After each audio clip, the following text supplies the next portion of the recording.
that. A little bit of this kind of activity down on the coast as well, which we can start out asking Ashley Edwards about that. He's an entrepreneur down on the coast, former president and CEO of the Gulf Coast Business Council, and, as I always say, most importantly, a column contributor for SuperTalk Mississippi. Ashley, how you doing this morning? I'm doing great, Dave. How are you this morning? Pretty good. How's the weather down there? You know, it's cleared a bit from what it was earlier. We had some rain overnight. I know you guys are experiencing some stormy weather this morning as well. Yeah, it's all over the state from top to bottom, and apparently some more coming over the weekend, but we'll worry about that later. We got to get the streets drained right now as it is. How are things going for you right now? Going great. Had a great few days of Christmas here. It was quiet, which was just how I wanted it. So it's been great. Been a good holiday. Now, let me ask you, we talked about this. We've been talking about this for a while, actually, but we talked about it some last week. The entire, I'm going to use the term kerfluffle here, the entire kerfluffle regarding fish and the mislabeling problem that has apparently been a fairly big problem down on the Gulf Coast. Tell us a little bit about that and what you're hearing and how it's going. Well, it's kind of amazing. Some of the investigations found that there were several types of seafood actually that were being mislabeled and sold as domestically produced seafood, and they weren't. They were imported seafood, and that's caused some problems for some local restaurateurs and some local people in the seafood business here in coastal Mississippi. You know, it probably to some people seems like, well, what's the big deal? I mean, it's just, is it seafood that's imported or seafood that's domestic? But it is quite a big deal because oftentimes the domestic seafood sells for a much higher premium, and so to pass your seafood off as domestic seafood and sell it at domestic seafood prices is part of where the problem arises, at least from the consumer standpoint, and that's what's caused some of the authorities to get involved here. So I guess this is Fishgate 2024. That's what we needed, was one more gate, right? But That's right.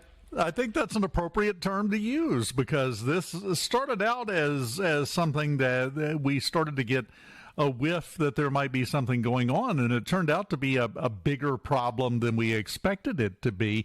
Do you get the sense from talking to everyone down on the coast that it's kind of getting under control and now you just have to deal with the fallout? Well, I think there's certainly a much more awareness of it now, and most of the allegations, at least in the few of the cases that I have read about or have been more familiar with, were several years past, and so it didn't seem to be a huge current issue. But obviously, they've kind of cast it a wider net, and it has been an issue out there. But look, people from the coast take their seafood very seriously. We had coastal seafood for our Christmas meal.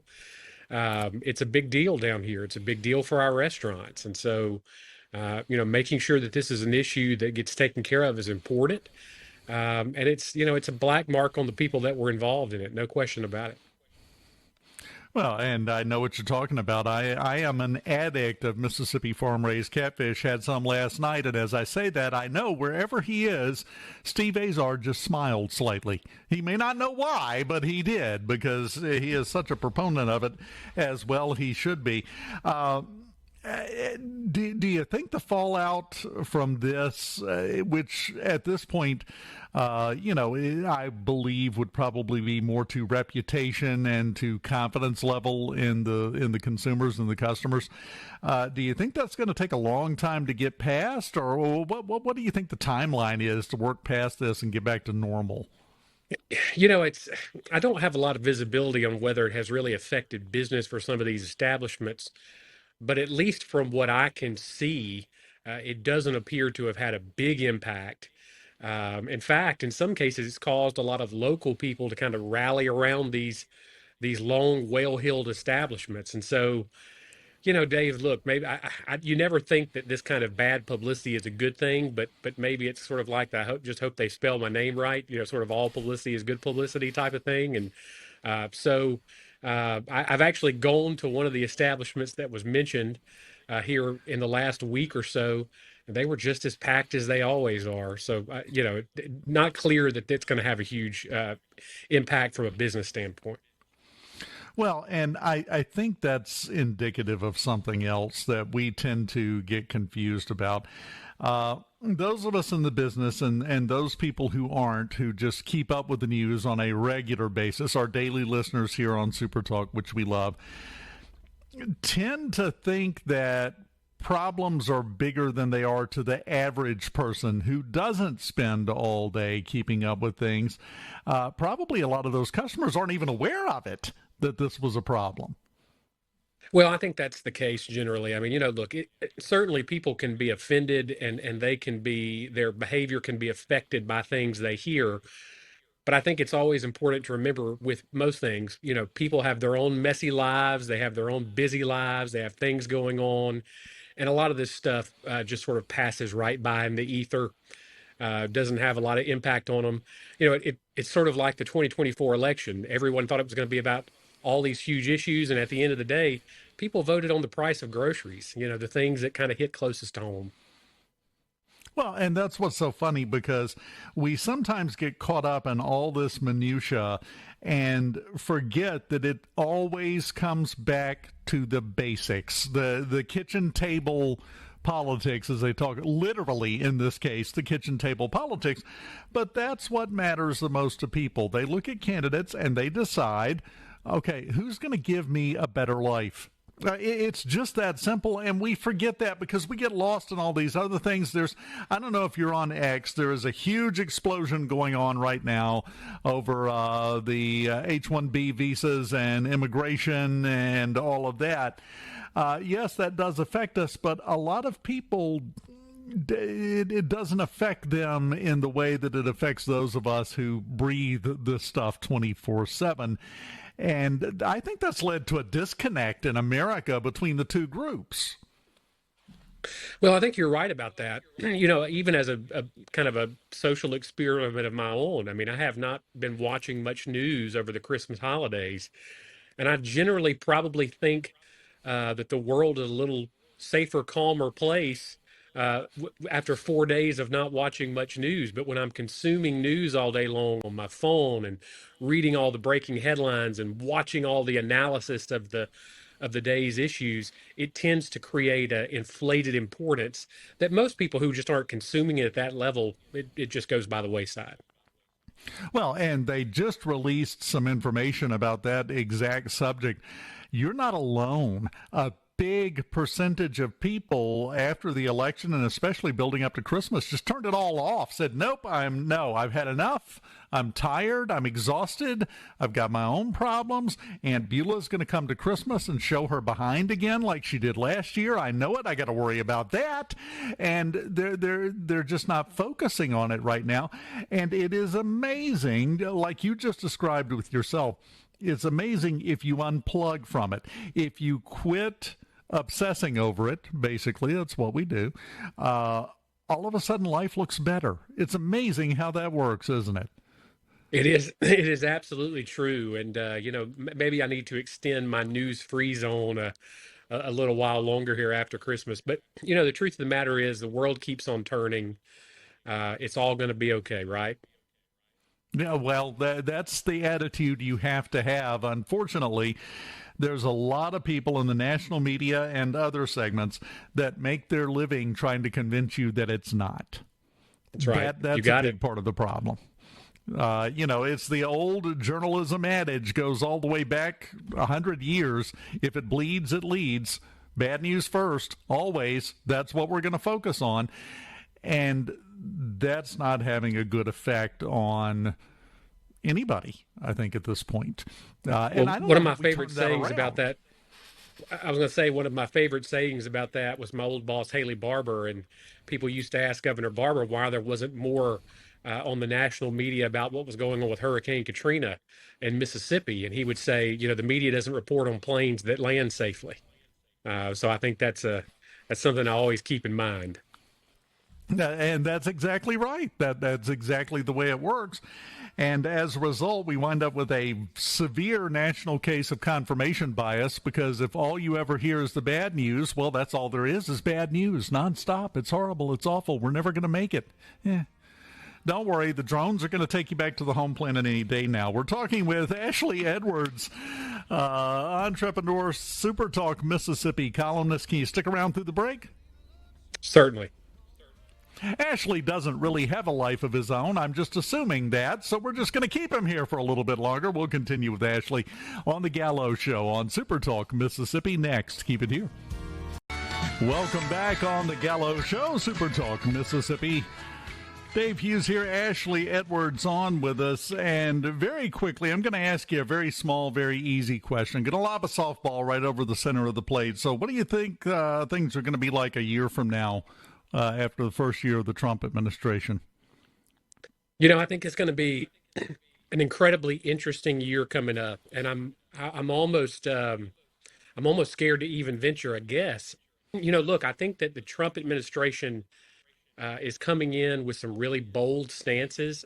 In Donald Trump's Christmas message, he's talking about making Canada the 51st state. He's talking about annexing Greenland. He's talking about taking back over the Panama Canal. These are not pieces of political party platforms that we have seen in recent times. We're going to annex Canada and Greenland. And so you take that, you combine it with Elon Musk and Vivek Ramaswamy and Doge and sort of the makeover that they want to give to government spending. You couple that with a really small majority that the Republicans have in the House and kind of the factionalism that exists, their inability to really all get on the same page to create a voting bloc to get things passed. And I think that this could be a very, very chaotic year when you consider all of that. Some bold predictions, Dave. I'll tell you, I think Vivek Ramaswamy and Elon Musk are going to run into a buzzsaw in the Washington establishment. I think that they underestimate how difficult it's going to be to move the bureaucratic behemoth that is the federal government, and how much pushback that there is going to be even from seeming allies. Because keep in mind, Republicans didn't make Washington the way it is. Democrats didn't make Washington the way it is. They both had a major hand to play in that. And that's because both sides get pork from it. Both sides get spending in their district. They bring home the bacon. And when something threatens that, when something threatens the flow of money from the federal government down to local interest and to pork barrel products, those things are going to, I think, cause a lot of chaos and a lot of uproar and a lot of pushback, which we've already seen Elon Musk starting to experience over the government shutdown issue just before Christmas. And so I think there's going to be a lot of factionalism in the Republican Party. I think that it's not going to be one party that's on the same page, that's all sort of pulling the rope in the same direction. And we're going to see a lot of political battles in 2025 as a result of that. Well, I think it's got some similarities to the way that's going to unfold. I love Doge. I love the concept. I love the idea.